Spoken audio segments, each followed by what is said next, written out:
Good morning from village. और मैं अभी यहीं पे ही हूँ, बड़ौद के पास अंछाड़ विलेज में। और अर्जुन भी यहाँ पे खड़ा है, एडिटिंग देख रहा है। मैं तो भैया सुबह सुबह एडिटिंग चालू कर दी है। और आज ये स्कूल नहीं गए। मैंने इनसे पूछा क्यों नहीं गए स्कूल, चल तू ही बता क्यों नहीं गए। आज छुट्टी थी रिपब्लिक डे की। रिपब्लिक डे की छुट्टी होती है, हमारी नहीं होती थी बचपन में। हमारे कल फंक्शन था 25 तारीख में स्कूल में, इसलिए हम ना रिपब्लिक डे पे या इंडिपेंडेंस डे पे जाते थे, लड्डू मिलते थे, झंडा फहराते थे, सब उसमें जाते थे पीटी ड्रेस में और सैल्यूट करते थे झंडे को। तुम्हारे यहाँ ऐसा नहीं होता अब? 15 अगस्त को करवाया है। अच्छा 15 अगस्त को होता है, जाना पड़ता है 15 अगस्त को। जाते हो ना थोड़ी देर के लिए, 1 घंटे के लिए। हाँ जी, लड्डू वड्डू मिलते होंगे, हाँ जी। है ना। कल स्कूल में फंक्शन था इसीलिए आज अच्छा कल ही सारा फंक्शन कर दिया। रिपब्लिक डे पे मतलब जो स्टेज शो वगैरह होंगे वो कल कर दिए होंगे। हाँ जी। तूने पार्टिसिपेट लिया था किसी में? नहीं जी, 1-2 बच्चे को लाए थे हर क्लास में से। अच्छा हर क्लास से बस 1-2 बच्चे सेलेक्ट किए थे, है ना। भाई कल सारे बच्चों ने यहाँ पे मेहनत करके क्या क्या कर दिया, पूरा टेप से चिपका दिया। अब छुटाने में मेहनत करनी पड़ रही है। आर्यन हैप्पी बर्थडे पूरा लाइट से लिख दिया। उन्होंने चिपकाया है ना, सबको बुलाओ, कहो आ जाओ, जैसे लगाया ऐसे उतारो भी। अपना देखियो जब टेप छुटाओगे ना, यो पेंट का नुकसान होगा। पहले भी यहाँ पोस्टर लगा हुआ था ना, तो भाई इन चीज़ों का ध्यान रखा करो। कहीं भी कुछ टेप चिपकाओ, दीवार पे तो चिपकानी नहीं चाहिए। ठीक है दोस्तों, दोपहर के बज रहे हैं 2 और मेरठ से स्नेहदी भैया भी पहुँच चुके हैं। मैं उन्हीं के साथ जाऊँगा। सबसे पहले आश्रम जाते हैं, फिर वहाँ से शादी में जाएंगे। जो आज जो शादी है वो मेरे ही किसी रिलेटिव की है। मैं खुल के नहीं बता सकता कि किसकी शादी है, बस एंजॉय करो। चलो स्नेहदी भैया भी आ गए। और सोनू मोटा किसका है? तुम्हारा? ये भी तुम्हारी है ना सोनू? भाई ये गाँव में सबसे ज़्यादा ज़मीन ले रहे। इतना मोटा काम है बजरी का। और गाड़ी देखो 4-4 खड़ी है भाई गाँव में। ग्रांड एंट्री ये देखो।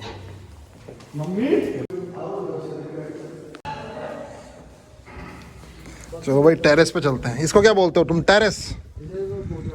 वाह ये बढ़िया है भाई। देखो बड़ौत में कैसा मौसम हो रहा है, बिल्कुल देहरादून में निकल रही है धूप। मैंने सीसीटीवी में।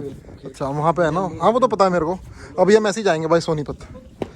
ये अपनी बलेनो है, बलेनो यहीं पे खड़ी रहेगी। इसने भैया वो वाली कार लेके आए हैं, उससे चलेंगे। बहुत खुला घर है इनका, मज़ा आ गया देख के। और नीम के पेड़ को देख के तो और भी मज़ा आता है। 2 हैं वहाँ पे, मुझे बहुत प्यारे लगते हैं, मतलब मेरा फेवरेट है नीम के पेड़। वो हाँ हवा देखो कैसे चल रहा है, देखो देखो नीम पेड़ कैसे चल रहा है। मुझे बहुत प्यारा लगता है ऐसा मौसम। और ऐसे मौसम में ना फुटबॉल खेलने में तो मज़ा आ जाता है। बिल्कुल यूरोपियन वेदर है। मुझे अभी भी याद है मेरठ में जब मैं चौधरी चरण सिंह यूनिवर्सिटी में फुटबॉल खेला करता था। सुपर। तो ठीक है भाई, वैसे ही हम लेट हो रहे हैं, अब निकलते हैं सोनीपत के लिए। ये गाड़ी लगी थी यहाँ पे, ये किस में लगी थी? ये तो बिचार लग गया था इसमें। अच्छा बिचार नहीं तो जब वहाँ मेरठ से मुजफ्फरनगर जा रहा था मैं, अच्छा के पास ही, तो वो लग गई थी ज़्यादा खिसक गया। तो हाँ ये खिसक गया थोड़ा सा, यहाँ से खुल गई है। ये ज़्यादा हो गई थी थोड़ी। ये भी हो गया है, ये तो पुराना ही है। नहीं सही करा रखा था, कैप गई है सिस्टम। चलो भाई चलते हैं। यहाँ पे ठंड हो रही है बहुत ज़्यादा। ठीक है अब यहाँ बड़ौत अंछाड़ से जा रहे हैं भाई, अपने पहले आश्रम में जाएंगे अपनी। एक्चुअली 58 किलोमीटर का सफ़र है, जो कि 1 घंटा 5 मिनट में हो जाएगा। भाई बड़ौत का एरिया देख लो, जटियात बिल्कुल। ये है बागपत बड़ौत।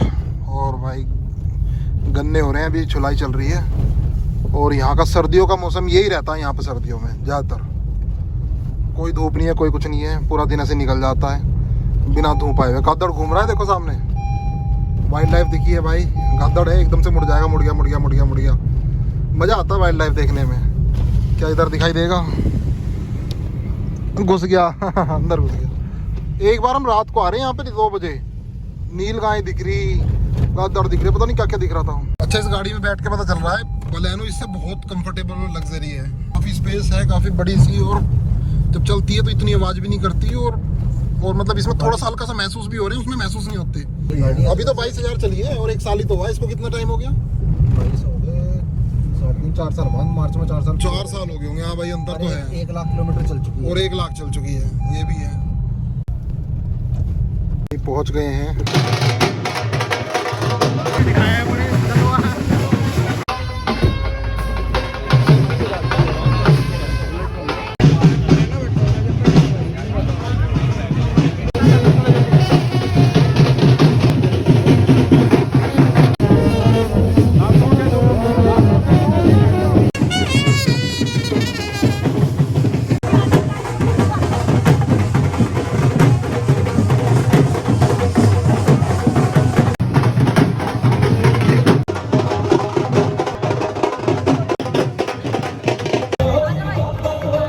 गाइस यहाँ पे 12:30 बज चुके हैं। मैं सोनीपत में ही हूँ एक जगह, और यहाँ पे एक शादी में आया था जैसा आपको पता है।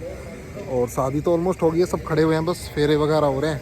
थोड़ी देर में फ्री हो जाएंगे तो फिर वापस मौसी जी के घर चलते हैं, फिर कुछ देर सोते हैं वहाँ पे, फिर सुबह वासु के साथ देहरादून।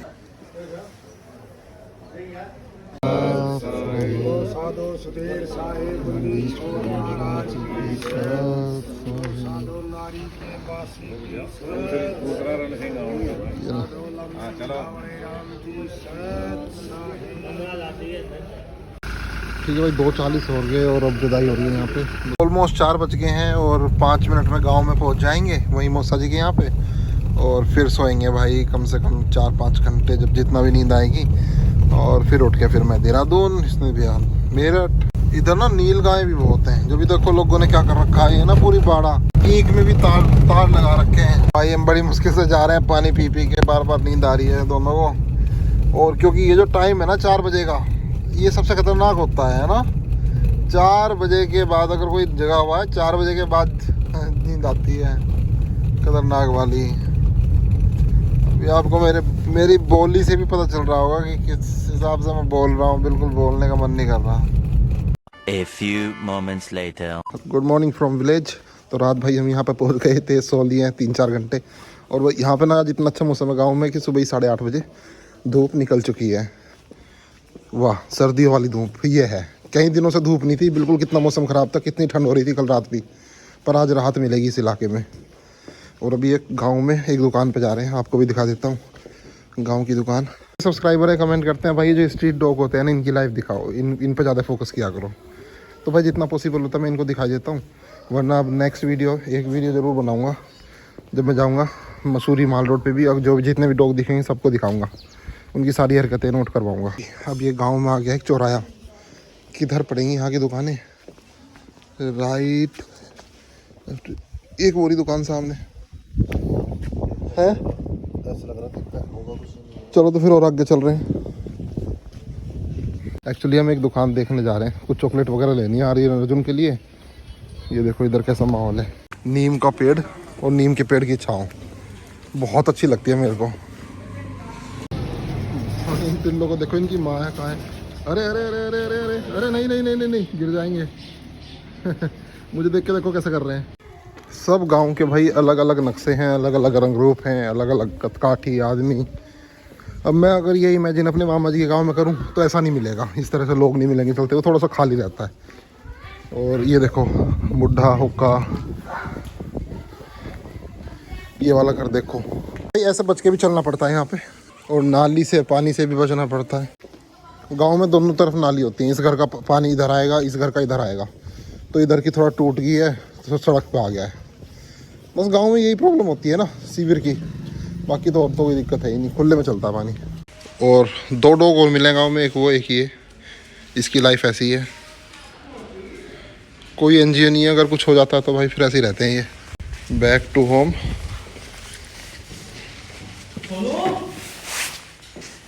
आगे मौसा जी देखो भाई कैसे झाँक रहा है यहाँ से, जैसे कोई आदमी झाँकता है। हाँ भाई क्या है ये कनाडा? मुझे बहुत अच्छा लगा आपका, बिल्कुल शांत, ना शर्माता ना डरता और ना कुछ कहता ना मारता।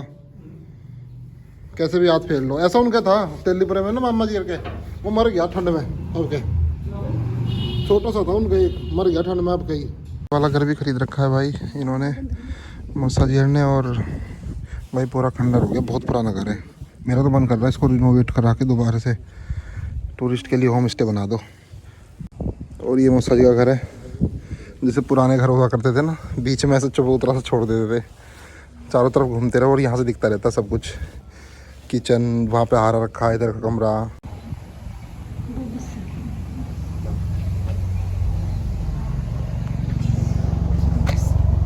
चलो ठीक है, इसने भी तो निकल रहे हैं मेरठ, मैं भी चलूँगा थोड़ी देर में।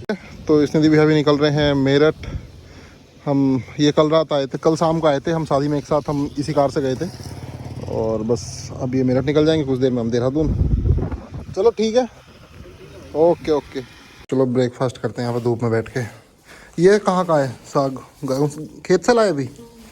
मट्ठा ले जाने को भी है, देहरादून ले जाऊँगा थोड़ा सा। बस गाँव के मज़े यही हैं भाई, मक्खन और मट्ठा और गुड़। चलो वासु को बुलाते हैं, जोजो से मिल के आते हैं। आगे जोजो से 2-3 दिन और मिल लूँ, इससे प्यार हो जाएगा।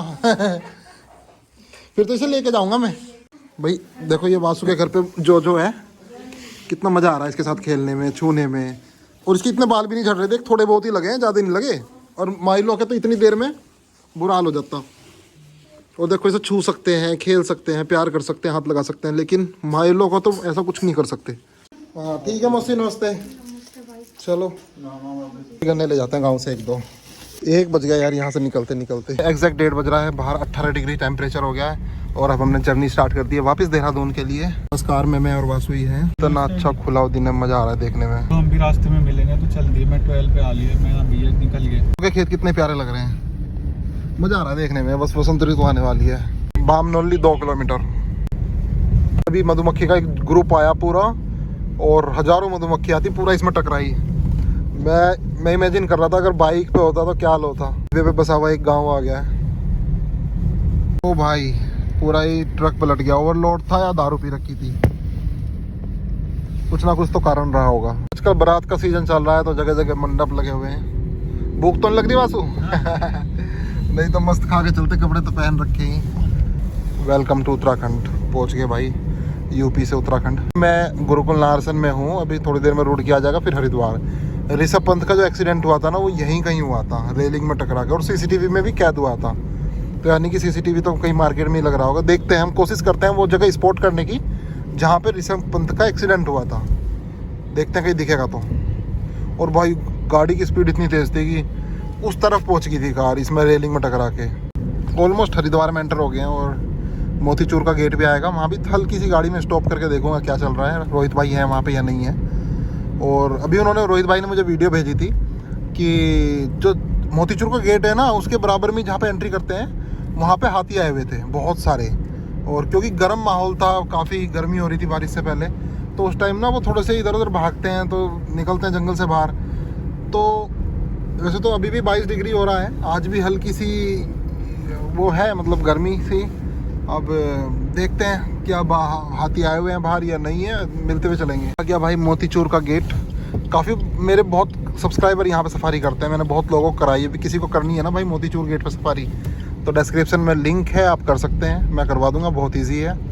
हालांकि अब सारी जीप अंदर गई हुई हैं सफारी के लिए भाई, आज तो कोई बाहर दिख भी नहीं रही है। और 3:30 बजे एंट्री बंद हो जाती है, इसलिए ये देखो ये लिखा हुआ। यहाँ पे काफ़ी नरबक्षी लेपर्ड घूमते हैं, तो वार्निंग भी दी गई है कि समस्त यात्री कृपया ध्यान दें, सड़क के दोनों और राजाजी टाइगर रिजर्व का वन क्षेत्र है। वन में सोच, लघुशंका आदि के लिए प्रवेश ना करें। उक्त वन क्षेत्र सक्रिय गुलदार एवं अन्य वन जीवों का विचरण स्थल है। यहाँ पे बहुत हादसे हो चुके हैं, इसलिए इन्होंने क्लियर वार्निंग लिखी गई है भाई। और लेपर्ड का मुँह कितना खतरनाक बनाया यार इन्होंने। तो अभी मैंने रोहित भाई को फ़ोन किया था, पिछली बार गेट के आसपास हाथी आए हुए थे, तो मैंने सोचा क्या पता अभी भी आ रहे हो तो देख लेता हूँ उनको, लेकिन वो बोल रहे हैं कि अभी हाथी नहीं आए हुए हैं, अभी कहीं जंगल में ही है। रोहित भाई भी अंदर सफारी कर रहे हैं, उनको भी टाइम लगेगा 1-1.5 घंटा बाहर आने में। तो चलो चलते हैं देहरादून की तरफ, यहाँ से 1 घंटा लगेगा घर पहुँचने में। देखो जैसे ये पागल आ रहा है, ये गलत आ रहा है। अब इसको लेपर्ड खा जाए, हाथी मार दे, ऐसे पागल बहुत मरे हैं यहाँ पे। चलो जब मैं यहाँ से निकल ही रहा था तो यहाँ पे सत्यनारायण का फॉरेस्ट रेस्ट हाउस है, उसको भी देख लेते हैं। लास्ट टाइम भी मैं आया था, तब मैं वुड एक यहाँ पे ट्री हाउस है, उसको देख नहीं पाया था, बंद था। बस अब मैं कोशिश करूँगा देखने की दोबारा से। और ये देखो ऊपर से रेलवे ट्रैक है, अंग्रेजों के ज़माने का है ये, बहुत बढ़िया। आगे सामने सत्यनारायण, देखते हैं अगर ओपन है, कोई मिलता है। फील करो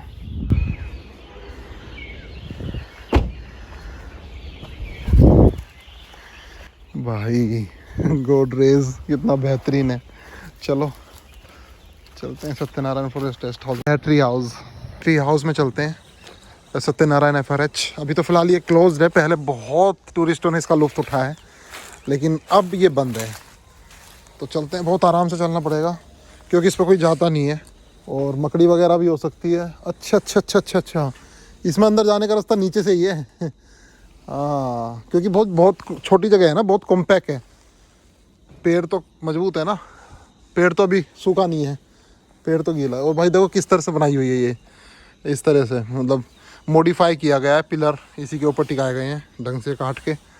और यहाँ से दिखाने की कोशिश करूँगा, ये देखो इस तरह से छोटा सा एरिया है, इसके अंदर तो जा नहीं रहा क्योंकि पत्ते वत्ते से पड़े हुए हैं और सांप वगैरह का भी डर रहता है। कोबरा वगैरह ने थोड़ा सा भी डस लिया ना तो लेने के देने पड़ जाएंगे। तो ठीक है, बस इतना ही देख लो भाई। छोटा सा रूम है, इसमें मेरे ख्याल से डबल बेड इस तरफ आ जाएगा, छुट्टी ज़्यादा स्पेस नहीं है इसमें चलने फिरने का। और ये है कि जब ये अपने ज़माने में चलता होगा ना, इतनी शांति मिल रही है ना यहाँ की, इतनी फ्रेश एयर है और इतनी चिड़िया है। तोते ज़्यादा दिख रहे हैं मेरे को, चारों तरफ तोते ही तोते। एक्चुअली इन पेड़ों पे ज़्यादा रहते हैं ना तोते। इनका नाम क्या पता कौन से है? बहुत को छोटी सी झाड़ी है, इसका कुछ बोलते हैं, इसको पता नहीं कौन सा ट्री बोलता है, मेरे भी ध्यान नहीं है। तोते सबसे ज़्यादा इसमें रहते हैं क्योंकि मुझे इतना पता, जब हम छोटे थे वहाँ पे अनारवाला में पोस्टेड थे, फादर आर्मी में थे ना, तो पहले देहरादून में ये पेड़ बहुत थे, अब तो घर कट गए हैं। पहले बहुत पेड़ थे ये वाले, उन पर तोते ही तोते रहते थे। अभी जंगल है सामने। पहले जो भैया बता रहे हैं यहाँ पे कि यहाँ पे ना पहले स्कूल के ट्रिप भी आते थे, कुछ रुकते भी थे तो सीधा अंदर ट्रैकिंग के लिए ले जाते थे। काफ़ी सारी एक्टिविटी होती थी यहाँ पे। ये भी अंग्रेजों के ज़माने का ही है, ये रिनोवेट हुआ है। तो रिनोवेट होके ना इन्होंने पूरा ही चेंज कर दिया इधर। अंग्रेजों के जमाने की वो चौकी तो वहाँ पे भी है तुम्हारे कोलपुरा में, वहाँ पे मोतीचूर के सामने। हाँ कोलपुरा के अंदर अंदर अंदर। अच्छा। हाँ वो अंदर है कोलपुरा में, वो अंग्रेजों के ज़माने की है। हाँ सही कह रहे हो भाई। इसमें 2 कमरे होंगे मेरे ख्याल से। हाँ ये देवदार का रखा हुआ है, मेरे ख्याल से 2 कमरे होंगे इसमें, है ना?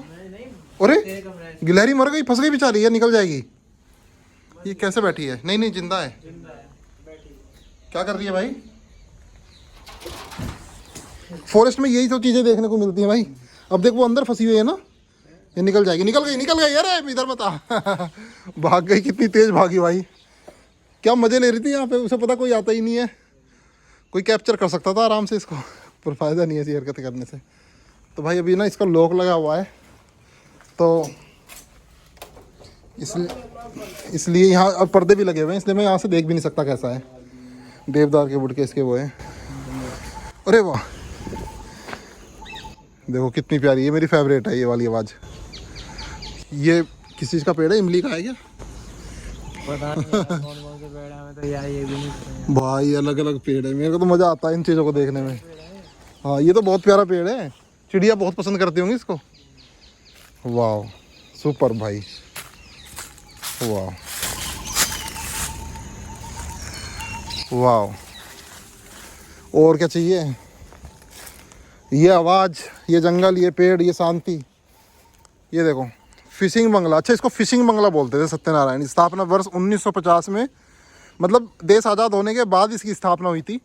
फिर इसको रिनोवेट किया था 2009 में। और उधर भी लिखा हुआ है वन विश्राम भवन, उसकी भी स्थापना वो अंग्रेज़ों के ज़माने का। ये वाला है वो अंग्रेज़ों के ज़माने का। इसकी स्थापना 1882 में हुई थी, जब पूरा कंप्लीट ब्रिटिश राज था। फिर 2008 में रिनोवेट हुआ है। तो इस रूम का नाम है ब्रह्म कमल, लिखा हुआ है वहाँ पे। उसका बुरांस कक्ष है और इसका विगुक कक्ष है। तो ये है भाई अंग्रेज़ों के ज़माने का। देखने में भी लग रहा है क्योंकि चिमनी है और बहुत मोटी मोटी दीवारें। अब देखो इस पिलर को देखो, इस पिलर में और उस पिलर में अंतर मिलेगा। पर हाँ कॉपी तो एग्जैक्ट कर ही दिया इन्होंने। 1950 में भी एक तरह समझो जो बन रहा था अंग्रेज़ों के, उस पर ही बन रहा था। हाँ ये देखो ब्रह्म कमल कक्ष। तो ये जो अंग्रेज़ों के ज़माने का होता है ना, मान लो जैसे किचन है या टॉयलेट है, एक इसका गेट बाहर होगा, एक रूम में होगा। ऐसी किचन जो होगी एक हॉल में होगा, एक बाहर होगा। अंग्रेज हमेशा एक चीज़ के ना एक ही दो गेट बनाते थे। गेट ज़्यादा है। हाँ वो पता क्यों करते थे? चाय पी रहे हैं, टॉयलेट आ गया बाहर बैठ के, तो रूम में नहीं जाएंगे, बाहर से बाहर ही टॉयलेट में बाहर आ गए। शिकार कर रहे हैं, बाहर से बाहर ही, ऐसा करते थे वो। बहुत दिमाग लगाते थे। अब भी आर्किटेक्ट ऐसा नहीं बना पाते जब उस जमाने में बना दिया था। हाँ ऐसी बना रखा, तो नीचे से चढ़ेगा बंदा और पल्ली साइड से घूम के नीचे को आएगा। हाँ मैं गया हूँ, वो जो टूटने लग रहा है। करी किया भाई से, विवेक भाई से, उन्होंने तुरंत मेरी नज़र वहाँ पे गई। ये देखो हाथी का वो है शेड, हमेशा इतना ही ऊंचा रहता है क्योंकि हाथी अगर खड़ा हो गया ना और सूंड ऊपर कर ली तो इसको तो टच कर देगा, ताकि टच ना कर पाए इतना ऊपर बनाते हैं उसको। अब वापस चलते हैं देहरादून की तरफ, कंटिन्यू करते हैं। ये यहाँ का शॉर्ट टूर दे दिया मैंने आपको। भाई अपनी बलेनो जेल के पीछे पहुँच गई है, अब इसको रिहा कराना पड़ेगा। इसने जुर्म किया है फॉरेस्ट में आके, इससे ऐसी उम्मीद नहीं थी। अरे क्या चीज़ है यहाँ पे? ऊपर से कुछ गिर रहा है। हॉर्न भी लाएगा क्या? तो ये था भाई, यहाँ पे थे हम। भाई आगे ना ये बाइकर जा रहे हैं, पता नहीं कहाँ से आए हैं। इतना सारा सामान लाद रखा है इन्होंने, और पूरी जो मतलब पल्ली है ना जिसमें सामान लोडी है वो नीचे रगड़ रही है, लिटरली सड़क से रगड़ रही है, और साइलेंसर पे भी रगड़ रही है। मुझे तो ये लग रहा है कि ये गिर ना जाए नीचे, अगर गिर गया तो इनका क्या हाल होगा। अच्छे उड़ने वाले। अभी देखो एक दूसरा बाइकर दिखाता हूँ, ये तो दूसरे थे, इनको देखो जरा, इनको देखो जरा, इनको, ये भी इन्हीं के परिवार वाले हैं भाई। ऐसे जा रहे हैं, जो बैक वाला है भाई वो तो ऊपर बैठा हुआ है 2 मंजिले पे, और ऐसा फील हो रहा है जैसे लद्दाख जा रहे हो। ये अभी सीधा मनाली जाके रुकेंगे, वही वाला फील आ रहा है भाई, लद्दाख बाइकर्स वाला। 90 पे 80 और भाई मैं भी नहीं इनको पकड़ पा रहा हूँ, मैं 80 चल रहा हूँ। ओ भाई ये तो 95 90 ऐसे दौड़ा रखी है इन्होंने, बिल्कुल रगड़ रखा। जूते तो और रगड़ने लगा, अभी गिर ना जाए, अभी गिर ना जाए, मुझे तो डर लग रहा है भाई। पुलिस वाला भी खड़ा है, वो भी क्या करेगा बेचारा। सब देख रहे हैं भाई इनको, सब देख रहे हैं रास्ते में। चलो मैं तो उन्हीं के पीछे जाता हूँ, अगर गिरेगा तो रिकॉर्ड तो हो जाएगा। बुढ़ा पीछे मुड़ मुड़ के देख रहा है इसको। ओबे ओबे ओबे, बच गए वो भी डर गए थे जो उसमें बैठे थे ना, उन्होंने ऐसे पकड़ लिया टाइट कि आज तो गया भाई। और सब देखने लगे उनको। भाई मैं तो, मुझे तो जाना है, नशा करके चला रहे हैं ये। जूते किस हिसाब से हिल रहे हैं, देखा। ओबे ओबे ओबे, कोई ओबे कर क्या रही है ये, हैं? 40 हो रहे हैं। आज का दिन ना बहुत क्लियर था, और आज ना सनसेट जिन्होंने जॉर्ज एवरेस्ट से देखा होगा या कहीं से भी किमसार वाले रिजॉर्ट से, सुपर्ब दिखा होगा, सुपर्ब। तो भाई आई होप कुछ लोगों ने तो देखा हो, कम से कम मिस ना किया हो। ये बहुत कम आता है ऐसा चीज़ ना। हम सत्यनारायण के फॉरेस्ट रेस्ट हाउस में खड़े थे, तो ये वोल्वो मेरे सामने से गई थी। तो मैं बता दूं, ये HRTC है, हिमाचल की वोल्वो है, और ये हरिद्वार से जाती है धर्मशाला मैक्लोडगंज। तो कभी किसी को जाना हो तो यहाँ से जा सकता है। अब मैं इसको ओवरटेक करता हूँ, फिर देखते हैं कि ये वहीं की है क्या। देहरादून से नहीं चलती, हरिद्वार से चलती है। अगर आपको देहरादून से भी जाना है तो यही वाली आएगी, हिम सेतु बोलते हैं इसको, अभी दिख जाएगी। चंडीगढ़ शिमला, ये शिमला जा रही है शायद, हाँ ये शिमला वाली है, यानी कि शिमला की भी चलती है। चलो एक चीज़ और पता चल गई है, शिमला की तो शायद वो पता नहीं देहरादून से है या नहीं है, पर हरिद्वार से तो है। और सब हरिद्वार वाली देहरादून से ही होके जाती है। ठीक है, 6:45 बजे मैं वापस आ चुका हूँ देहरादून।